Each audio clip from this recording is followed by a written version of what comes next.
Shalom and welcome to my weekly video message. When we think of a well-balanced person, usually we think of one who is pretty sensible with little emotional challenges, or one who is well-balanced in terms of his work and family life. Living a well-balanced lifestyle is vital for attaining ideal physical and mental health. But what about our spiritual health and well-being?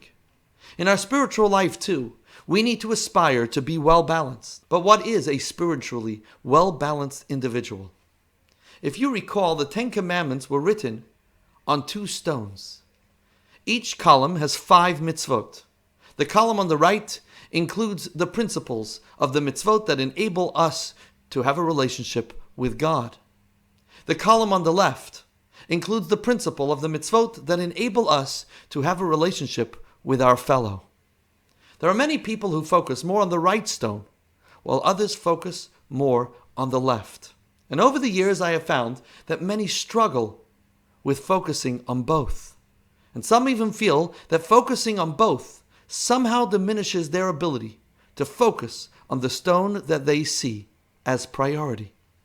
To me, a well-balanced person is one who can focus on his spiritual life, on his commitments to God, and at the very same time, be sensitive to the needs of others and his responsibilities for mankind.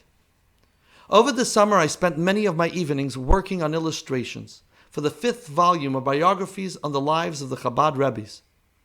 This new volume is a biography of Reb Shalom Dov Ber of Lubavitch, the 5th Chabad Rebbe, known as the Rebbe Rashab, who passed away 100 years ago, before Passover, in the year 1920. There are many beautiful stories told about him, but today I'd like to share 2 of them in honor of his birthday, which will be celebrated this Shabbat, the 20th of the Hebrew month of Cheshvan. The first relates to our Torah portion, illustrating his relationship to his Creator. And the second story is about his incredible sensitivity to others. As the Rebbe points out when he told these 2 stories, both stories took place when the Rebbe Rashab was just a small child, rather than when he was older or had already become a Rebbe, emphasizing how these stories are ones that each of us, and even a small child, can apply to our lives. The first story happened on either his 4th or 5th birthday, when he went in to see his grandfather, the Tzemach Tzedek, who was then the Rebbe, and request his blessings. When he entered his grandfather's room, he was crying. "Why are you crying?" his grandfather asked. "Because I learned in the Torah portion that God appeared to our forefather Abraham, and I am crying, for I am upset that God hasn't appeared to me." To which his grandfather replied, "When a Jew at 99 years old resolves that he must circumcise himself, he is worthy of godly revelation." The young boy seemed very satisfied with the answer and stopped crying. Now, there are many takeaways from this story, but one universal takeaway is that within each and every one of us, there is a simple, childlike dimension that yearns to have a connection with God, and that by giving ourselves a spiritual circumcision, by removing the concealment of God from our world, we can achieve this. In fact, if you look at the Hebrew word ha'olam, the world, it is the same letters as the Hebrew word ha'elam, meaning concealment, reminding us that the world is merely a concealment of godliness, and that when we dedicate our lives to God, as our forefather Abraham did, we too will reveal God's presence in this world by bringing light and holiness into our homes and surroundings. The second story took place when he was 4 years old. His mother, Rebbetzin Rivka, bought some material and gave it to a tailor to make a garment for her. When the garment was ready and the tailor came to give it to her, young Shalom Ber noticed a piece of the material sticking out of the tailor's pocket, and he innocently pulled it out. The tailor was extremely embarrassed and apologized, saying that he had actually forgotten to return the extra material.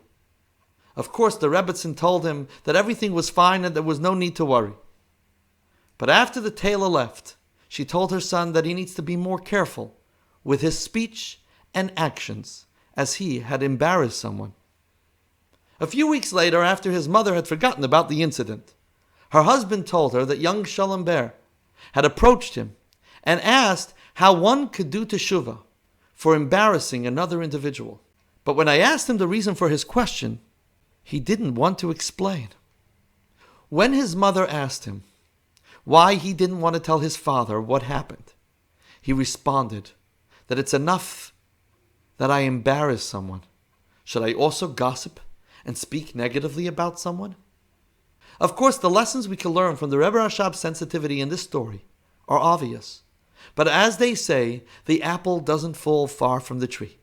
It's not only his sensitivity that is to be admired, but his mother's also. Often I see parents admonishing their children for their bad behavior publicly, often because they are simply embarrassed by it, rather than waiting for a quiet moment, a moment when they can teach their children to be sensitive to others by being a living example of how to be sensitive, as the Rebbe Rashab's mother did, and something my father taught me by his actions. May we merit to live the ultimate well-balanced life, one in which there is no longer any concealment of godliness in our world, with the coming of Mashiach and the final redemption, when we will all be sensitive to one another and live in peace with each other. Shabbat Shalom.